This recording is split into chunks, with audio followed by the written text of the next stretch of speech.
नमस्कार दोस्तों, स्वागत है आपका आपके अपने YouTube चैनल गुरु आज्ञा क्लासेस में। मैं आशुतोष शर्मा एक बार फिर आपके साथ जुड़ा हूँ। हिंदी व्याकरण के 30 महत्वपूर्ण प्रश्न जो पीटीटी और बीएचटीसी के स्तर को देखते हुए बहुत ही आवश्यक है। आज हम बात करेंगे ऐसे ही 30 प्रश्न हिंदी व्याकरण के, जिनके माध्यम से हम अपनी परीक्षा की तैयारी को सुचारू रूप से जारी रख सकते हैं। आइए बढ़ते हैं प्रश्न संख्या 1 की ओर। तो प्यारे दोस्तों, प्यारे विद्यार्थियों, प्रश्न संख्या 1 में कहा गया है, पूछा गया है हमसे, किस क्रमांक में कुंतल और कुंडल शब्द युग्म का सही अर्थभेद है। कुंतल और कुंडल, इन जो शब्द युग्म दिए गए हैं, इनका अर्थ क्या है, सही अर्थभेद पूछा गया है। विकल्प 1 है दोस्तों सेना और कुंडली, विकल्प 2 है कुंभ और हाथी, विकल्प 3 में दिया गया है बाल और कान की बालियां, विकल्प 4 में दिया गया है हाथी और सांप। तो देखिए दोस्तों, कुंतल जो होता है वह कहते हैं बाल को, इसको कहते हैं बाल को, बाल कह दो, केश कह दो, है ना। ये क्या हुआ कुंतल। और कुंडल क्या कहते हैं, कान में पहनने वाली बालियां। क्या होती है, कान में पहनने वाली बालियां, इन्हें क्या कहते हैं हम, कुंडल कहते हैं। तो देखिए विकल्प किसमें है, विकल्प संख्या 3 में हमें मिलता है बाल यानी कुंतल और कुंडल यानी कान की बालियां। तो प्रश्न संख्या 1 का जो सही उत्तर है दोस्तों वह क्या है, हमारे विकल्प 3 है। बढ़ते हैं प्रश्न संख्या 2 की ओर। प्यारे विद्यार्थियों, प्रश्न संख्या 2 में पूछा गया है, किस क्रम में मंदिरा और मदिरा शब्द युग्म का सही अर्थभेद है। किस क्रम में, वही वैसा ही प्रश्न है, बिल्कुल सेम प्रश्न का प्रकार वही है। देखते हैं कि मंदिरा किसे कहते हैं। मदिरा, मंदिरा अश्वशाला और मदिरा शराब, छोटे मंदिर को और सुरा को, बालिया औषधिया, देवी मंदिर या मध्य। तो देखिए दोस्तों, जो मंदिरा होता है, मंदिरा किसको कहते हैं, अश्वशाला को कहते हैं। किसको कहते हैं, अश्वशाला को कहा जाता है। और मदिरा किसको कहते हैं, आपको भली बात ही पता होगा, शराब को कहा जाता है। किसको कहा जाता है, शराब को कहा जाता है। तो प्रश्न संख्या 2 जो है उसका विकल्प संख्या 1 बिल्कुल सही उत्तर है। बढ़ते हैं प्रश्न संख्या 3 की ओर। प्रश्न संख्या 3 में पूछा गया है मित्रों, निम्नलिखित में से कौन सा शब्द शुद्ध है। 4 विकल्प है, 4 में से आपके सही शुद्ध शब्द को परखना है, जांचना है और विकल्प में सही उत्तर देना है। तो पहला है अभिषेक, दूसरा है अभिषेक, तीसरा अभिषेक, 3 और 1 जो है वह सेम प्रिंट हुआ है और नंबर 4 पर अभिषेक, इसमें बड़ी की मात्रा है। तो दोस्तों इसके अंदर जो विकल्प संख्या 1 है वह बिल्कुल सही है, अभिषेक बिल्कुल सही है। क्या है, अभिषेक बिल्कुल सही विकल्प का उत्तर है। अगर 3 को हम यहाँ अभिषेक को हटा करके इसको चेंज कर देते हैं, है ना, ये कर देते हैं, विकल्प संख्या 1 हमारे क्या हो जाएगा, सही हो जाएगा प्रश्न संख्या 3 का उत्तर। बढ़ते हैं प्रश्न संख्या 4 की ओर दोस्तों। प्रश्न संख्या 4 में पूछा गया है, किस क्रम में सही उपसर्ग नहीं लगा है। 4 विकल्प हैं, चारों में से किस के अंदर उपसर्ग का सही प्रयोग नहीं हुआ है। अभिष्ट, अभि प्लस इष्ट, उच्छ्वास, उत प्लस श्वास, आरोहण नहीं है, आरोहण है। और क्या होता है, आरोहण होता है, आ उपसर्ग होता है, जबकि यहाँ अ दिया गया है तो इसमें ये उपसर्ग का सही प्रयोग नहीं हुआ। परि प्लस इच्छा, परीक्षा होता है। तो विकल्प संख्या 4 प्रश्न संख्या 4 का सही उत्तर है, जिसमें उपसर्ग का सही प्रयोग नहीं हुआ है। बढ़ते हैं दोस्तों प्रश्न संख्या 5 की ओर। प्रश्न संख्या 5 में पूछा गया है, पंडित जी ने भक्तों के लिए कथा सुनाई का शुद्ध रूप होगा। एक वाक्य दिया गया है आपको कि पंडित जी ने भक्तों के लिए कथाएं सुनाई, इसको शुद्ध रूप में हमें लिखना है। तो 4 विकल्प है, चारों विकल्पों में से हमें शुद्ध रूप को जानना है। तो पंडित जी ने कथा सुनाई, पंडित जी ने भक्तों को कथा सुनाई, पंडित जी ने कथाएं सुनाई और भक्तों को पंडित जी ने कथाएं सुनाई। तो देखिए दोस्तों, यहाँ पर कारक से हम इसकी पहचान करेंगे। पंडित जी ने यानी कर्ता ने, भक्तों के लिए, भक्तों के लिए नहीं, कर्ता ने कर्म को, है ना, कर्ता ने कर्म को। तो पंडित जी ने भक्तों को कथाएं सुनाई, तो पंडित जी ने भक्तों को कथाएं सुनाई। विकल्प 2 में ये हमारा कारक से संबंधित बिल्कुल सही बैठ रहा है। तो विकल्प संख्या 2 उत्तर प्रश्न संख्या 5 का सही उत्तर है। बढ़ते हैं दोस्तों प्रश्न संख्या 6 की ओर। प्रश्न संख्या 6 में आपसे पूछा जा रहा है, निम्नलिखित प्रश्न का निर्देशानुसार उत्तर दीजिए। नीता के द्वारा गीत गाया गया, एक वाक्य दिया गया है आपको दोस्तों, यह इस वाक्य का कर्तृवाच्य क्या होगा। इस वाक्य का कर्तृवाच्य क्या होगा। 4 ऑप्शन है, 4 विकल्प है, चारों में से आपको इसका जो कर्तृवाच्य होगा वह बताना है। ठीक है, क्योंकि यहाँ जो दिया गया है आपके क्या है दोस्तों, भाववाच्य है। आपको पूछा क्या है, कर्तृवाच्य। तो नीता ने गीत गाया, नीता गाया गीत, गाया गीता नीता ने गीत, और गीत गाया गया नीता द्वारा। तो देखिए दोस्तों, जो पहला विकल्प है आपके, पहला विकल्प क्या है, नीता ने गीत गाया। नीता ने गीत गाए, कौन सा हो जाएगा आपके, कृतवाच्य हो गया। क्या हो जाएगा, कृतवाच्य हो गया, क्योंकि इसमें क्रिया जो है किसके अनुसार है, कर्ता के अनुसार। जिसमें कर्ता के अनुसार क्रिया होती है वह कृतवाच्य के अंतर्गत आपके आता है। बढ़ते हैं प्रश्न संख्या 7 की ओर। देखिए प्रश्न संख्या 7 में क्या पूछा है, इनमें से किस वाक्य में कर्मवाच्य है, इनमें से किस वाक्य में कर्मवाच्य है। पहले कृतवाच्य में बदलाया था, अब कर्मवाच्य को वह हमसे पूछ रहा है। तो देखिए दोस्तों, चिट्ठी भेजी गई, लड़का पुस्तक पढ़ता है, श्याम चिट्ठी लिखेगा और लड़का दौड़ रहा है। तो देखिए कर्मवाच्य में क्या होता है दोस्तों, जो क्रिया होती है वह किसके अनुसार होती है, कर्म के अनुसार होती है। कर्म में परिवर्तन होते ही क्रिया में भी क्या होता है, परिवर्तन हो जाता है। अब यहाँ चिट्ठी है, चिट्ठी क्या है, देखो दोस्तों समझिएगा अच्छे तरीके से। चिट्ठी क्या है, स्त्रीलिंग है। इसकी जगह अब अगर हम क्या लिखते हैं, पत्र, पत्र क्या हो जाता है, पुल्लिंग होता है। क्या होता है, पुल्लिंग। अब यहाँ देखिए भेजी गई, भेजी गई क्या है, स्त्रीलिंग क्रिया है। अब चिट्ठी की जगह पत्र लिख दूं, पत्र भेजी गई बोलूंगा कि भेजा गया बोलूंगा, पत्र भेजा गया। यानी कि कर्म चेंज होते ही क्रिया में भी क्या हो गया, परिवर्तन हो गया। तो प्रश्न जो विकल्प संख्या 1 है ये आपकी क्या है दोस्तों, कर्मवाच्य है। क्या है ये, कर्मवाच्य है। और पूछा भी क्या गया है प्रश्न में कि निम्न में से किस वाक्य में कर्मवाच्य है, इसलिए प्रश्न संख्या 7 का जो विकल्प संख्या 1 है वह सही उत्तर है। बाकी 3 की अगर हम बात करें इनकी, तो लड़का पुस्तक पढ़ता है, तो लड़की की जगह चेंज करो, लड़की पुस्तक पढ़ती है, तो लड़का क्या हो गया, कर्ता हो गया। लड़की भी क्या हो गई, कर्ता हो गई। तो कर्ता बदलते ही जब क्रिया बदल जाए तो वो क्या होता है, आपके कर्तृवाच्य कहलाता है। क्या कहलाता है, कृत्यवाच्य। तो ये जो तीनों है ये कृत्यवाच्य के आपके उदाहरण है। बढ़ते हैं प्रश्न संख्या 8 की ओर। माफ कीजिएगा।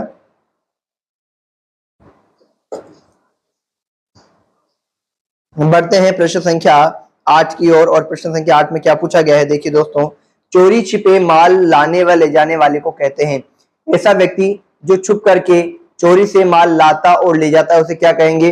विकल्प है कि चोर कहेंगे, डाकू कहेंगे, तस्कर कहेंगे या दुष्ट कहेंगे। तो देखिए चोर लाता नहीं, ले जाता है। डाकू भी लूट कर ले जाता है, लेकिन तस्कर एक स्थान से दूसरे स्थान पर क्या करता है, चीजों को लाके ले जाता है। काम अनर्गल ही है, गलत ही है, लेकिन फिर भी क्या है कि उसके अंदर वह एक जगह से दूसरी जगह पर क्या करता है, ले जाता है। चलिए बढ़ते हैं। तो इसमें क्या होगा, विकल्प संख्या 3 जो है वह आपका बिल्कुल सही उत्तर होगा प्रश्न संख्या 8 का। बढ़ते हैं अगले प्रश्न संख्या 9 की ओर। प्रश्न संख्या 9 में क्या पूछ रहा है दोस्तों, प्रश्न संख्या 9 में पूछा जा रहा है, अपने मार्ग से भटका हुआ वाक्य के लिए एक शब्द, वाक्यांश के लिए एक शब्द, अंग्रेजी में कहें तो वन वर्ड। तो अपने मार्ग से भटके हुए व्यक्ति को आप क्या कहेंगे, भटकाओ कहेंगे, पथभ्रष्ट कहेंगे, पदच्युत कहेंगे या पदस्थापन कहेंगे। तो देखिए जो अपने पथ से, अपने मार्ग से भटक जाए वह क्या कहलाता है, आपके पथभ्रष्ट कहलाता है। प्रश्न संख्या 9 का सही उत्तर क्या है मेरे मित्रों, मेरे प्यारे विद्यार्थियों, विकल्प 2 पथभ्रष्ट। बढ़ते हैं प्रश्न संख्या 10 की ओर, जिसमें पूछा गया है, जिसका कोई आदि न हो, जिसका कोई आदि, आदि का अर्थ क्या होता है, शुरुआत। क्या होती है, शुरुआत होती है। क्या होती है दोस्तों, आदि का अर्थ शुरुआत होती है। जिसका कोई आदि ना हो उसको क्या कहते हैं, भगवान को क्या कहते हैं, आदि अनादि, है ना, आदि अनादि कहते हैं क्या। बताइए मुझे फटाफट कमेंट बॉक्स में, बताइए मुझे फटाफट कमेंट बॉक्स में, आदि कहते हैं कि अनादि कहते हैं। प्रश्न संख्या 10 का उत्तर आपके द्वारा दिया जाएगा। आदि और अंत बोलते हैं, आदि अनादि भी बोलते हैं, अन आदि। बताइए फटाफट। बढ़ते हैं प्रश्न संख्या 11 की ओर। ये उत्तर, प्रश्न संख्या 10 का उत्तर आपको ही देना है। नेक्स्ट क्लास में हम इसके बारे में विशेष चर्चा करने वाले हैं। बहुत ही आसान सा प्रश्न है। प्रश्न संख्या 11, निम्नलिखित में से कौन सा शब्द तत्सम है, निम्नलिखित में से कौन सा शब्द तत्सम है, सांप, चिन्ह, वीणा और विस्मय। देखिए तत्सम शब्द पूछा गया है, तो सांप, चिन्ह और वीणा जो है ये क्या है, आपके तद्भव शब्द है। क्या है, तद्भव। जैसे कि एग्जांपल, सांप नहीं होता, सर्प होता है। तत्सम क्या होता है, सर्प होता है। वीणा नहीं होती, वीणा होता है। ऐसे विस्मय जो है वह क्या है, आपके तत्सम शब्द है। क्या है, तत्सम शब्द है। आप पूछोगे विस्मय का तद्भव क्या होगा, तो विस्मय का तद्भव जो होता है वह होता है अचरज। क्या होता है, अचरज। क्या होता है दोस्तों, अचरज होता है। बढ़ते हैं प्रश्न संख्या 12 की ओर। प्रश्न संख्या 12 में क्या पूछा है दोस्तों, निम्न में से कौन सा शब्द तद्भव नहीं है? निम्न में से कौन सा शब्द तद्भव नहीं है? पहले तत्सम पूछा था कि कौन सा तत्सम है, इस बार क्या पूछा है, कौन सा तद्भव नहीं है? सात, साखी, सर्प और सुनार। बताया था अभी सांप का तत्सम क्या होगा, सर्प होगा। यहाँ पूछा तद्भव नहीं है, तो सर्प तो क्या है आपके, तत्सम है दोस्तों, क्या है, तत्सम। तो विकल्प संख्या 3 आपका बिल्कुल सही उत्तर है प्रश्न संख्या 12 का। बढ़ते हैं दोस्तों प्रश्न संख्या 13 की ओर। प्रश्न संख्या 13 में पूछा जा रहा है, विशेषण से बनी भाववाचक संज्ञा है, यानी भाववाचक संज्ञा, चारों शब्द भाववाचक संज्ञा के, लेकिन इसमें कौन सा शब्द है जो भाववाचक बना है, किससे, विशेषण से? तो ममता, बचपन, प्राथमिकता, लड़कपन। लड़का से लड़कपन संज्ञा है, बच्चा से बचपन ये भी संज्ञा है, माँ से ममता बना है तो ये भी संज्ञा है। बात करते प्रथम, प्रथम क्या है, विशेषता, वह कक्षा में प्रथम स्थान आया है, प्रथम स्थान की क्या विशेषता है, प्रथम, तो प्रथम से क्या बना है, प्राथमिकता बना है, तो ये भाववाचक संज्ञा है जो किससे बनी है, आपके विशेषण से बनी है। तो प्रश्न संख्या 13 का विकल्प संख्या 3 सही उत्तर है। बढ़ते हैं प्रश्न संख्या 14 की ओर। भाववाचक संज्ञा के अंतर्गत आता है, भाववाचक संज्ञा के अंतर्गत आता है, मिठाई आएगा, बढ़ाई आएगा, चटाई आएगा या चारपाई आएगा? तो देखो मिठाई, चटाई और चारपाई ये तीनों किसी भाव को बता रहे हैं क्या, मिठास भाव को बताएगा, लेकिन मिठाई नहीं बताएगी। लेकिन बढ़ाई, उसकी बढ़ाई हो रही है, किसको बताएगी, आपके भाव को बताएगी। तो विकल्प संख्या 2 जो है वह आपके प्रश्न संख्या 14 का बिल्कुल सही उत्तर है मेरे प्यारे विद्यार्थियों। बढ़ते हैं प्रश्न संख्या 15 की ओर। सर्वनाम से बनी भाववाचक संज्ञा है।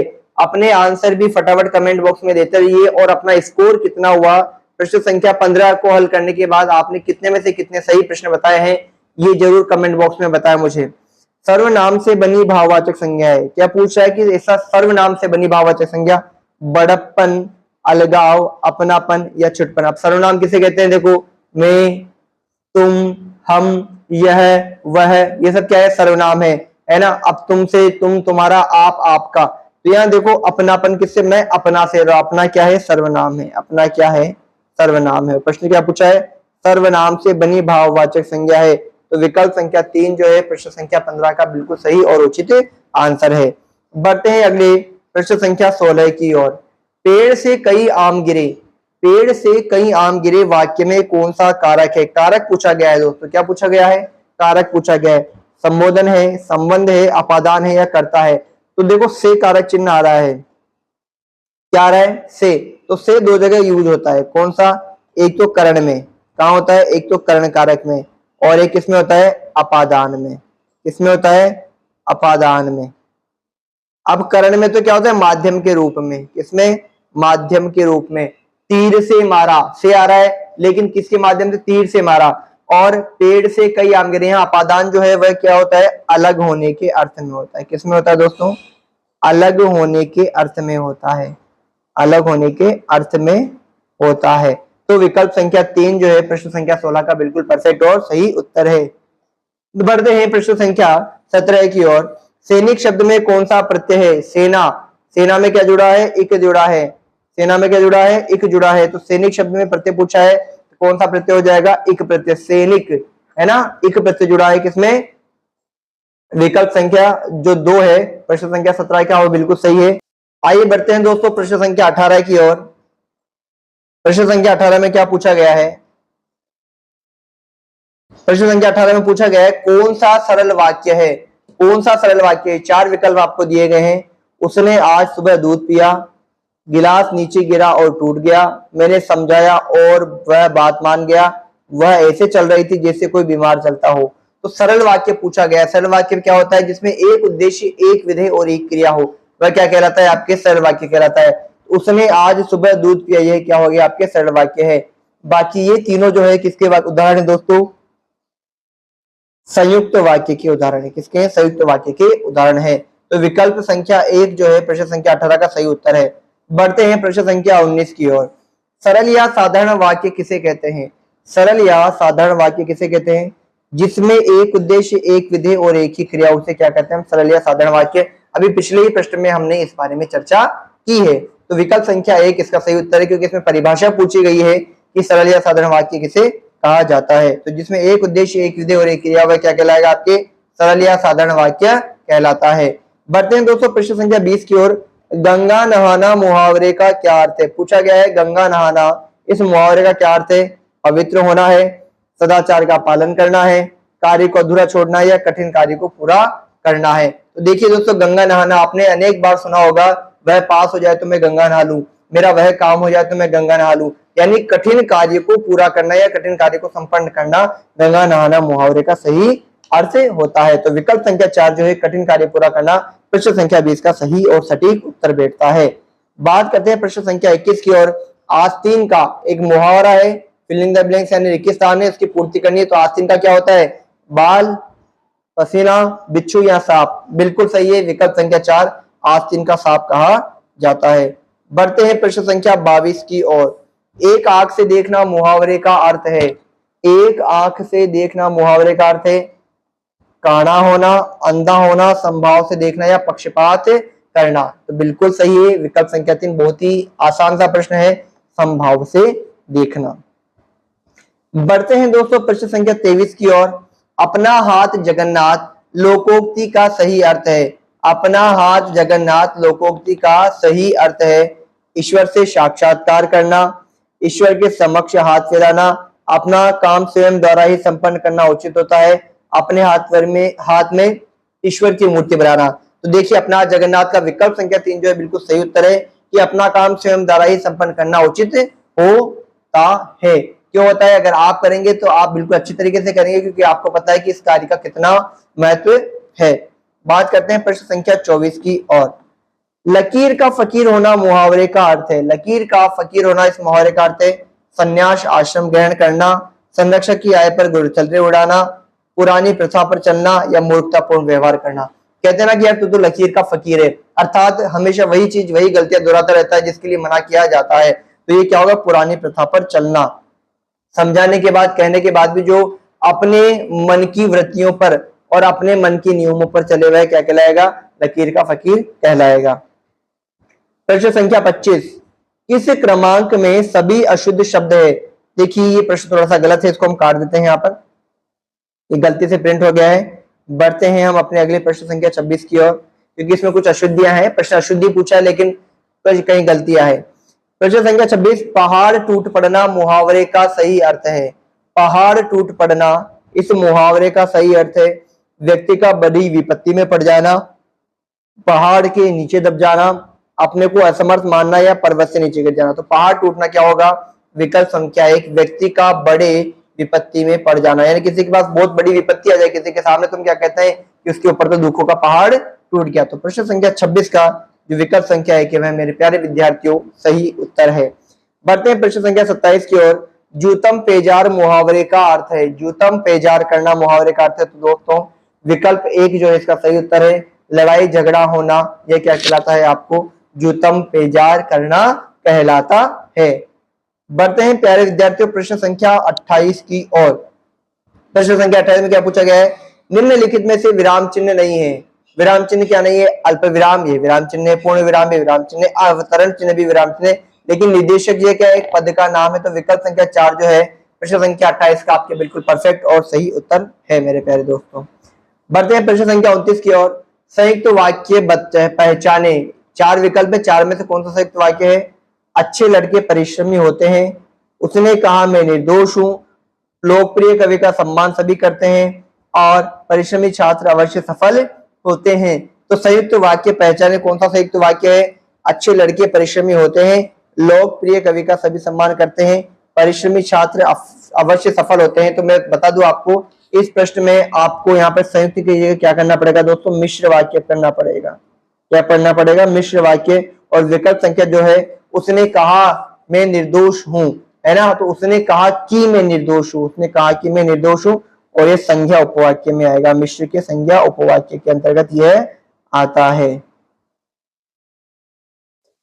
बढ़ते हैं अपने अगले और अंतिम प्रश्न संख्या 30 की ओर दोस्तों। बहुवचन कहते हैं, बहुवचन की परिभाषा पूछी गई है। शब्द के जिस रूप से बहु का बोध हो, ये गलत है। शब्द के जिस रूप से वस्तु या प्राणियों की संख्या का बोध हो, ठीक है। शब्द के जिस रूप से किसी जाति का बोध हो, यह गलत है। शब्द के जिस रूप से एक से अधिक व्यक्ति या वस्तुओं का बोध, बिल्कुल बहुवचन क्या होगा? एक से अधिक का जो बोध कराए हुए क्या कहलाते हैं दोस्तों? आपके बहुवचन कहलाते हैं। तो मेरे प्यारे विद्यार्थियों, छात्रों छात्राओं, आज हमने हिंदी के महत्वपूर्ण 30 प्रश्नों को हल किया है। मुझे पूर्ण विश्वास है, पूर्ण उम्मीद है ये 30 प्रश्न आपके बहुत अच्छे तरीके से समझ में आएंगे। इन 30 प्रश्नों में से अगर कोई भी प्रश्न आपके परीक्षा में पूछा जाता है तो बड़े हर्ष की बात है, क्योंकि यह आपका सही होने वाला है। अभी तक अगर आपने चैनल को सब्सक्राइब नहीं किया है, लाइक नहीं किया है, शेयर नहीं किया है तो कर दीजिए, क्योंकि आपके लिए ही गुराग्या क्लासेस बनी है। आप बच्चों की जिसको हम कह सकते हैं कि आप लोग अपनी सफलता को प्राप्त करें, इसीलिए हमारी गुराग्या क्लासेस निर्मित है, बनाई गई है। धन्यवाद दोस्तों, मिलते हैं कल अपनी अगली कक्षा में। तब तक के लिए राधे राधे। धन्यवाद दोस्तों।